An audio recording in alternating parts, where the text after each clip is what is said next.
नाज़रीन, business horizon में एक दफ़ा फिर खुश आमदीद। जैसा कि जाने से पहले मैंने आपसे बात की थी कि जब लौट कर आऊँगा तो मेरे साथ मौजूद होंगे अब्दुल रहमान अमजद साहब, जो कि रॉयल न्यूज़ से आपका ताल्लुक़ है, रिसर्चर हैं, रिसर्च करने वाला बंदा। जाहिर सी बात है, आपको पता है कि हर छोटी बड़ी बात पर बड़ी गहरी नज़र रखता है। कुछ इसी तरह का सिलसिला है रहमान साहब का भी। रहमान साहब हमारे साथ स्टूडियो में मौजूद हैं, उनके साथ गुफ्तगू करेंगे। उनके साथ ये जो ओवरऑल सूरत हाल है, ये जो ओवरसीज़ पाकिस्तानीज़ हैं और इनके हवाले से जो हमें फ़ायदा हो सकता है या अभी तक फ़ायदा हो रहा है, उस हवाले से हम इनकी राय जानना चाहेंगे, किस तरह से ये इन सारे सिनेरियोज़ को लेते हैं। सो मैं खुश आमदीद कहना चाहूँगा रहमान साहब आपको स्टूडियो में, आप हमारे साथ मौजूद हैं। Thank you.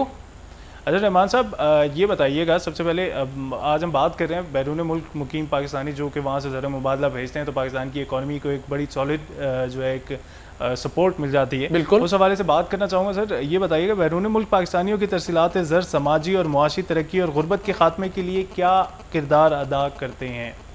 देखिए, सबसे पहली बात तो ये है, मुज़म्मिल के जो तरसीलात ज़र होती हैं वो बेसिकली आपके पास किसी भी इकॉनमी के अंदर सही डॉलर कमाने के दो बड़े जरिए होते हैं। सबसे बड़ा जरिया आपका होता है कि आप एक्सपोर्ट्स करें और आपको उसके बदले में डॉलर्स मिलते हैं। ठीक है। दूसरा जरिया ये होता है जो डेवलपिंग कंट्रीज हैं, जो हमारी तरह तरक्की पजीर ममालिक हैं, उनके लोग जब दूसरे बड़े ममालिक में जाते हैं, अमीर ममालिक में, वहां से डॉलर की जरूरत में अपनी सेविंग्स भेजते हैं, वो रेमिटेंसीज तरसीलात ज़र कहलाती हैं। वो दूसरा तरीका ये है। पाकिस्तान की अगर हम एक जनरल व्यू लें एक इकोनॉमी के ऊपर, तो पाकिस्तान के अंदर हमने लास्ट ईयर 25 बिलियन डॉलर्स की एक्सपोर्ट की और हमें तकरीबन 12 बिलियन डॉलर की तरसीलात ज़र आई, जिसकी वजह से हमारी जो बैलेंस ऑफ पेमेंट्स है कुछ हद तक, टोटली तो नहीं, लेकिन उसका एक बड़ा हिस्सा जो है वो हमने कवर कर लिया। अब इसी तरह अगर ये तो हमारा मुल्की सिनेरियो हुआ जिसका हमने डिस्कस भी किया था। अब हम आते हैं कि लोगों की जिंदगियों पर इसके असरात कैसे होते हैं। जब हम इसको लोगों की जिंदगियों पर लेके आते हैं, देखें, एक तो मुल्क को पैसा मिला डॉलर की सूरत में, हुकूमत ने वो पैसा ट्रांसफर करना होता है आगे रुपीज में। जब वो लोगों के पास, उनके जो लवाहिकीन थे, उनके पास ये पैसा मिला तो उनका लिविंग स्टैंडर्ड इंक्रीज हुआ, लोगों ने अपनी सेविंग्स की, उन्होंने रियल एस्टेट के अंदर यानी कि ज़मीन खरीदी, वो ज़रूरी ज़मीन हो या शहरों के अंदर मकानात हों हमारे, उसके साथ साथ लोगों के एजुकेशन के स्टैंडर्ड्स बढ़ गए, हेल्थ के स्टैंडर्ड बढ़ गए, और इसके साथ साथ लोगों ने बैंक्स के अंदर अपनी सेविंग्स भी इंक्रीज की, जिसकी वजह से हमारे बैंक्स के अंदर जो रुपए की आमद थी, जो रुपए की अवेलेबिलिटी, उसमें इजाफा हुआ।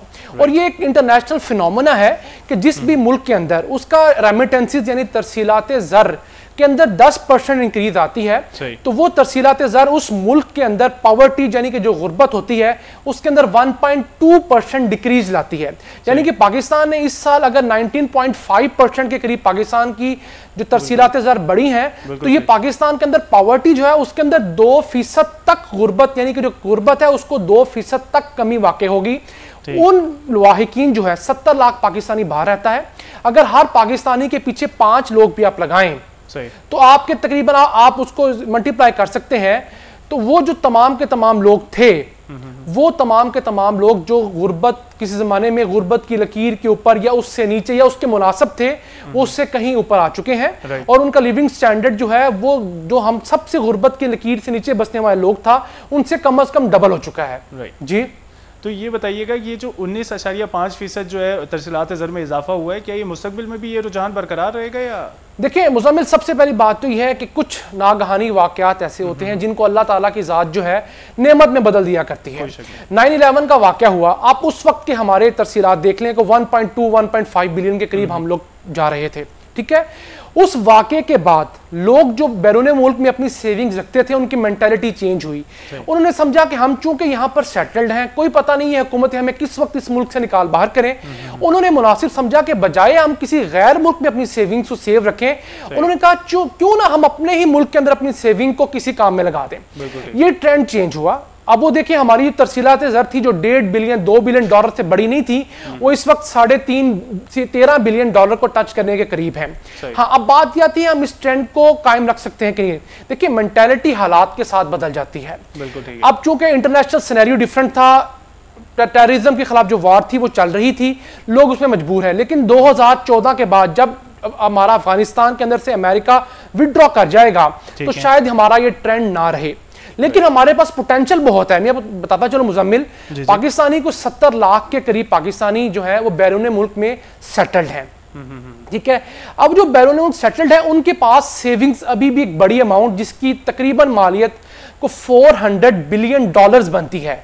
400 बिलियन डॉलर्स, यानी कि जो हमारी टोटल जीडीपी से तकरीबन 3 गुना ज्यादा अमाउंट जो है उन पाकिस्तानी के पास अब भी उनके बैंक्स के अंदर उनकी इन्वेस्टमेंट की सूरत में पड़ी है।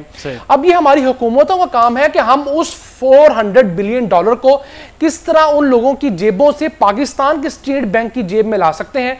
उसके लिए हुकूमत को करना ही है कि उनको फैसिलिटेट करे, उनके पास जो उनको जो तहफुजात हैं पाकिस्तान के अंदर इन्वेस्ट करने से या अपनी सेविंग को यहां लाने पे हुकूमत का काम है कि उन तहफुजात को दूर करे ताकि वो $400 बिलियन की कसीर रकम पाकिस्तान में आके पाकिस्तान की इकोनॉमी को टर्न अराउंड कर दे। सही सही सही। सर ये बताइएगा, ये पाकिस्तान से तालीम याफ्ता हुनरमंद अफराद जो हैं जा रहे हैं बाहर, ये तो एक तरह से पॉजिटिव साइन भी हम देख रहे हैं, लेकिन ये ब्रेन ड्रेन नेगेटिव इंपैक्ट नहीं छोड़ेगा पाकिस्तान पे आने वाले वक्त में? देखिए इसमें तो कोई शक नहीं है, लेकिन आप ये याद रखिएगा कि अगर आपकी इकोनॉमी ग्रो करती है तो आपके पास एटलीस्ट लोग तो है ना जो ट्रेंड हैं, आप उनको कभी भी अच्छी सैलरी ऑफर करके वापस बुला सकते हैं। जैसे HEC के केस में हुआ क्या, पाकिस्तान से प्रोफेसर, पाकिस्तान से लड़के अपनी कैपेसिटी के ऊपर पढ़ के गए, उन्हें अच्छी अच्छी यूनिवर्सिटी से पढ़ा, वो वहीं पर लेक्चरर्स, वहीं पर प्रोफेसर लग गए। हुआ क्या, जब पाकिस्तान के अंदर एक अच्छी लीडरशिप सिर्फ HEC के अंदर आई, डॉक्टर अताउर रहमान ने उनको अच्छी 3 लाख, 2.5 लाख, 4 लाख तक की सैलरीज ऑफर की, तो उन लोगों ने बासानी वो जॉब्स को खैराबाद कहा, वो पाकिस्तान में है और पाकिस्तान में सर्व कर रहे हैं। ब्रेन ड्रेन का नो डाउट एक किसी भी इकोनॉमी के ऊपर असर होता है, लेकिन इसका देखें, लेकिन जो लोग पढ़े लिखे हैं वो बजाय बेरोजगार रहें, वो इकोनॉमी के ऊपर बर्डन हो, क्यों ना वो बाहर के ममालिक में जाएं, वहां पे जाके पैसा कमाएं और अपने मुल्क में पैसा भेजें। आप फिलिपाइन की मिसाल ले लीजिए, फिलिपाइन के अंदर क्या हुआ कि फिलिपाइन की गवर्नमेंट ने देखा कि हमारी जो खवातीन हैं उनके पास जो आर्ट है, जिसका जो समझ टेक्निकल उनके पास फैसिलिटी है वो कम है, उन्होंने अपनी खवातीन की अक्सरियत को नर्सिस, पैरामेडिकल स्टाफ के तौर पर ट्रेन किया, उन्होंने पूरा गल्फ भर दिया, उन्होंने पूरे आप कह सकते हैं यूरोप के अक्सरियती हॉस्पिटल्स के अंदर अगर आप जाएं तो आपको फिलिपाइन की नर्सिस, पैरामेडिकल स्टाफ मिलेगा। आप देखिए फिलिपाइन का जो रेमिटेंसीज हैं वो पाकिस्तान से 3 टाइम्स ज्यादा है। उसकी बड़ी वजह सिर्फ उनका मेडिकल सेक्टर है जिसने अपने लोग बाहर भेजे, उन्होंने रेमिटेंसीज उनके ममालिक में भेजा और उनकी इकोनॉमी टर्न अराउंड होगी। जी अच्छा, ये बताइएगा कि अगर ये चीज़ हमारे लिए सपोर्टेबल है, लाइक तरसीलात ज़र की बदौलत हमारे मुल्क की जो बैलेंस ऑफ पेमेंट है उसको सपोर्ट मिल सकती है, फॉरेन एक्सचेंज रिजर्व्स को मदद मिल सकती है, तो वो ऐसे कौन सी फील्ड्स हैं, वो ऐसे कौन से शोबे हैं जिनमें नौजवानों को तालीम और तरबियत दे के हुनर सिखा के जो है बाहर भेजा जा सकता है? देखिए मुज़म्मिल, जो बड़े बड़े शोबे किए जाते हैं, सबसे पहले तो हम ले लेते हैं हलाल की इंडस्ट्री। दुनिया भर में जो हलाल फूड और हलाल आइटम्स की है, जो मुसलमान खास तौर पर इस्तेमाल करते हैं, मुसलमान बहुत कॉन्शियस होता है, वो $3 ट्रिलियन की इंडस्ट्री है, $3 खरब की। अब उसके अंदर आप ये देखें, जो टॉप 10 कंट्रीज हैं जो दुनिया भर में हलाल फूड, हलाल प्रोडक्ट्स एक्सपोर्ट कर रहे हैं, वो टॉप 10 सारे के सारे गैर मुस्लिम हैं। यहाँ पर जरूरत इस अमर की है कि पाकिस्तान उस $3 ट्रिलियन की इंडस्ट्री में सिर्फ 2% अगर गेन कर ले तो ये $6 बिलियन बनता है। इसी तरह उसके बाद इस्लामिक बैंकिंग आती है। इस्लामिक बैंकिंग, दुनिया भर की बैंकिंग जो है वो डिक्लाइन में है, जबकि वाहिद इस्लामिक बैंकिंग है वो इवन यूरोप उसको ले लें, यूरोप में भी इस्लामिक बैंकिंग बूम पे जा रही है। और पाकिस्तान जो है दुनिया भर में इस्लामिक बैंकिंग के अंदर ग्रोथ करने वाला दूसरा बड़ा मुल्क है।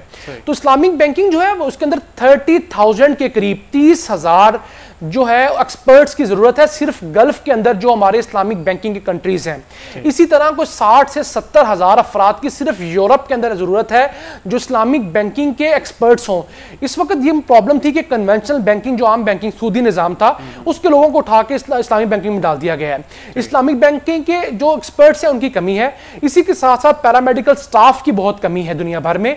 हमें जरूरत है कि हम लोग जो हमारे यहाँ पाकिस्तान के अंदर जो लड़के या लड़कियां जो बच्चियां किसी वजह से प्री मेडिकल में दाखिला नहीं ले पाते, डॉक्टर्स नहीं बन पाते, तो हम उनको पैरामेडिकल की जो तमाम नर्सिस की जो ट्रेनिंग है वो दे, उनको बाहर भेजो, हमारे फिलिपाइन की तरह हमारे रेमिटेंसेस का जरिया बन जाएगी।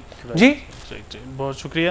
इन दी एंड मैं ये भी पूछना चाहूँगा कि हुकूमत पाकिस्तान बैरून मुल्क मुकीम जो पाकिस्तानी हैं उनकी तरसीलात ज़र के बस क्या चीज़ ऑफ़र करे कि वो जो है वो क्या किस तरह से कौन से सब्ज बाग दिखाए जाएं कि वो पाकिस्तान की तरफ? लेकिन आज तक सब्ज बाग तो दिखाए जाते रहे हैं, अब उन्हें कुछ साउंड काम करके दिखाने की जरूरत है। सब्ज बाग का वक्त गुजर गया है। इशू ये है कि आप किसी भी बैरून मुल्क सेटल्ड पाकिस्तानी से बात करें तो एक ही बात कहता है कि हमें इस मुल्क के ऊपर पाँव रखने के बाद हमें पूछता कोई नहीं है। आप उनका एयरपोर्ट के ऊपर उनसे होने वाले वाकयात का जायजा ले लें। जिस तरह हमारी ASF उनकी स्क्रीनिंग करती है, हमारे कस्टम हुकाम उनसे पैसे बटोरने की कोशिश करते हैं, इसी तरह उनको इवन एयरपोर्ट से बाहर निकलते हैं लूट लिया जाता है। उसके बाद जब वो रियल एस्टेट में इन्वेस्ट करते हैं तो होता क्या है कि उनकी जगह पे कब्जा हो जाता है, वो अदालतों के पास जाते हैं तो 20-25 साल अदालतों से फैसले नहीं होते।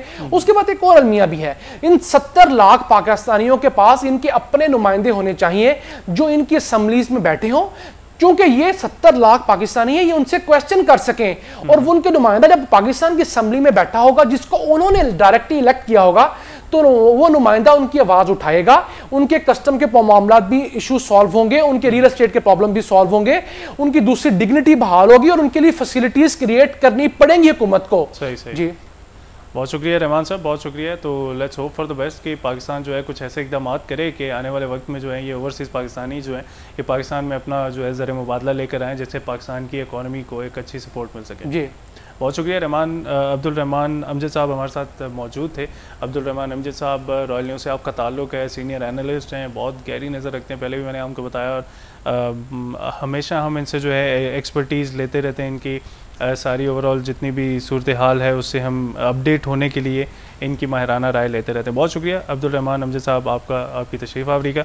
एक दफ़ा फिर जाने से पहले आप लोगों को मैं मार्केट के हवाले से कुछ बताता चलूँ कि मार्केट में अब तक KSE 100 इंडेक्स में 13,764 पॉइंट पर ट्रेड करता हुआ नज़र आ रहा है, 99 पॉइंट इजाफे के साथ।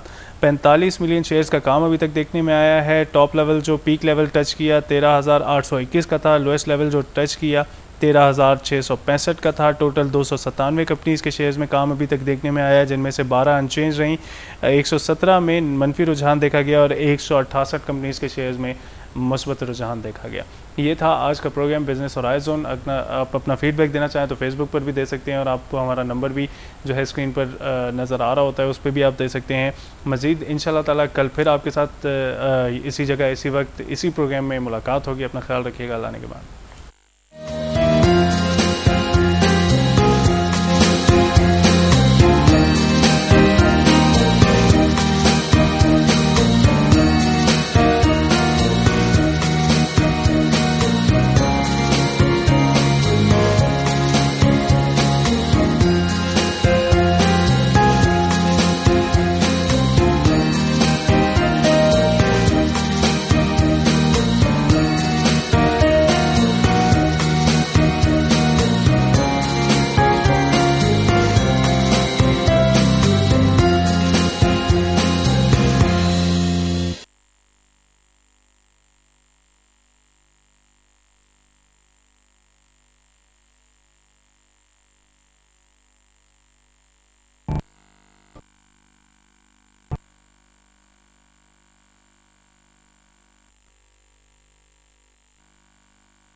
Thank you. एक तो मैडम एक तो सर मेरे से इतना सड़ते हैं, इतना मेरे से सड़ते हैं।